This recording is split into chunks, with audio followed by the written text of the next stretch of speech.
Hi friends, welcome to series zone. ఈరోజు చేపల fry ఎలా చేయాలో చూద్దామండి. 50 గ్రామ్స్ పెరుగును తీసుకోవాలండి. దీంట్లో 1/2 టీ స్పూన్ పసుపు, అలాగే 2 టీ స్పూన్ కారం,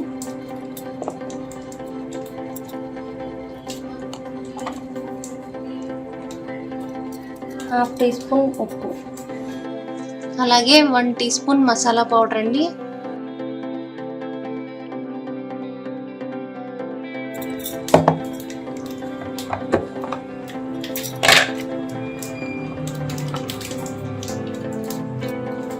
అల్లం వెల్లుల్లి పేస్ట్ కూడా ఒక 1/2 టీ స్పూన్ అన్నమాట. 1 స్పూన్ నిమ్మరసం కూడా వేసుకోవాలండి. వీటిని బాగా కలుపుకుందాం. ఫస్ట్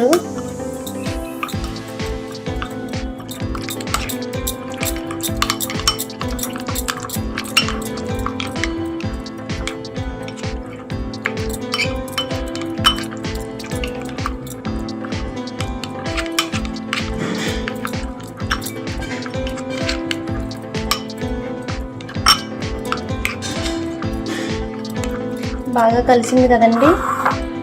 ఇప్పుడు నేను 6 చేప ముక్కలు తీసుకున్నాను. ఇవి ఏ చేప ముక్కలైనా పర్వాలేదు. ఇవి శీలవతి అంటారు ఈ చేపని. ఈ చేప ముక్కలు ఒక 6 తీసుకున్నాను అనమాట. దీనికి ఇప్పుడు మనం మిక్స్ చేసుకుని ఈ పేస్ట్ని మొత్తం పట్టించుకోవాలి.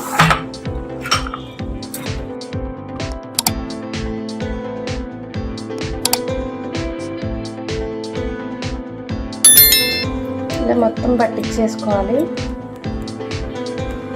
ఇవి ఇలా పట్టించుకున్నాం కదండి బాగా. ఇప్పుడు 1 గంట సేపు నాననివ్వాలి.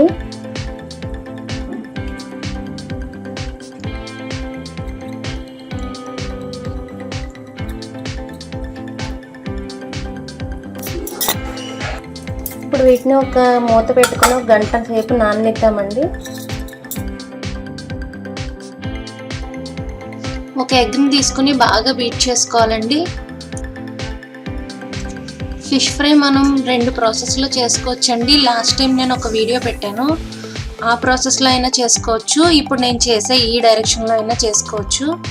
మీకు లాస్ట్ టైం నేను చేసిన ఫిష్ ఫ్రై ఆ డిస్క్రిప్షన్ పైన మెన్షన్ చేస్తానండి. చూడని వాళ్ళు ఎవరైనా చూడండి. బాగా బీట్ చేసేసుకున్నాం కదండి. ఇది పక్కన పెట్టుకుందాం. ఇది 1 అవర్ అయిపోయింది కదండి. ఇప్పుడు మూత తీసి చూసుకుందాం. ఈ ముక్కకి మొత్తం అన్నీ బాగా పట్టాయండి. ఇప్పుడు దీన్ని ఈ ఎగ్ బ్యాటర్లో డిప్ చేసుకొని మనం బ్రెడ్ పౌడర్లో దీన్ని అటు ఇటు మొత్తం అద్దుకోవాలన్నమాట. ఇలా నేను చూపించిన విధంగా చేసుకోవాలండి. ఈ బ్రెడ్ పౌడర్ మీకు రెడీమేడ్లో దొరుకుతుంది, లేదంటే మనం ఇంట్లోనే చాలా ఈజీగా చేసుకోవచ్చండి. ఇప్పుడు వెడల్పాటి ప్యాన్ పెట్టుకొని 3 or 4 టేబుల్ స్పూన్ ఆయిల్ని యాడ్ చేసుకోవాలండి. డీప్ ఫ్రైకి వేసేంత ఆయిల్ అవసరం లేదండి. నెక్స్ట్ ఈ బ్రెడ్ పౌడర్ పెట్టడం వల్ల ముక్కలు అడుగున అతుక్కోకుండా చాలా ఈజీగా వస్తాయి మనకి. ఆయిల్ హీట్ ఎక్కిన తర్వాత మనం పెట్టుకున్న ముక్కలన్నీ కూడా దీంట్లో ఒక్కొక్కటి పేర్చినట్టుగా పెట్టుకోవాలండి. ఇలా అన్ని ముక్కల్ని ఎగ్ బ్యాటర్లో పెట్టుకొని తర్వాత బ్రెడ్ పౌడర్లో అద్దుకొని చేసుకోవాలండి. సేమ్ అన్నీ అంతే. బ్రెడ్స్ని డైరెక్ట్గా ఫ్రిడ్జ్లో కవర్ ఓపెన్ చేసి ఉంచేస్తే ఒక 1 డే గట్టిగా అయిపోతాయండి. అవి తీసి మీరు మిక్సీలో చేసుకుంటే ఇలా బ్రెడ్ పౌడర్ రెడీగా ఉంటుంది మీకు. ఇలా బ్రెడ్ పౌడర్ బయట కొనుక్కోకుండా మనం ఇంట్లోనే ఈజీగా ప్రిపేర్ చేసుకోవచ్చండి.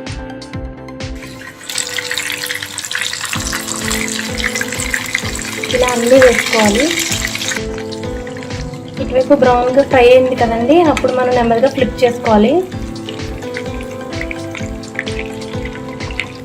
చూసారా, ఇలా 2 వైపులా కూడా ఫ్రై అవ్వాలన్నమాట. ఇలా అన్నీ ఫ్లిప్ చేసుకోవాలి. అతుక్కోకుండా ఈజీగా వచ్చేస్తాయండి బ్రెడ్ పౌడర్ వల్ల. ముక్కలకి అతుక్కున్న స్టఫింగ్ కూడా అసలు ఊడిపోదండి ఫ్రై చేసేటప్పుడు. ఇలా బ్రౌన్ కలర్ వచ్చేంత వరకు 2 వైపులా ఫ్రై అవ్వాలండి.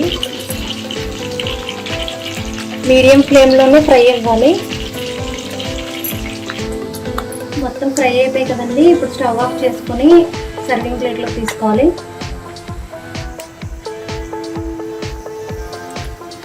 అంతేనండి, ఎంతో టేస్టీగా ఉండే ఫిష్ ఫ్రై రెడీ అయిపోయింది. చాలా ఈజీగా రెడీ అయిపోయింది. చూసారా, మనం మసాలా పేస్ట్ కానీ మసాలా పౌడర్ కానీ అల్లం వెల్లుల్లి పేస్ట్ ఇలాంటివన్నీ ముందే రెడీ చేసుకుంటే చాలా స్పీడ్గా అయిపోతాయండి ఇలాంటి ఐటమ్స్ అన్నీ. ఈ వీడియో మీకు నచ్చినట్లయితే లైక్ చేయండి, కామెంట్ చేయండి, షేర్ చేయండి. ఫస్ట్ టైం నా వీడియో చూసినట్లయితే సబ్స్క్రైబ్ చేసుకోండి. Thank you.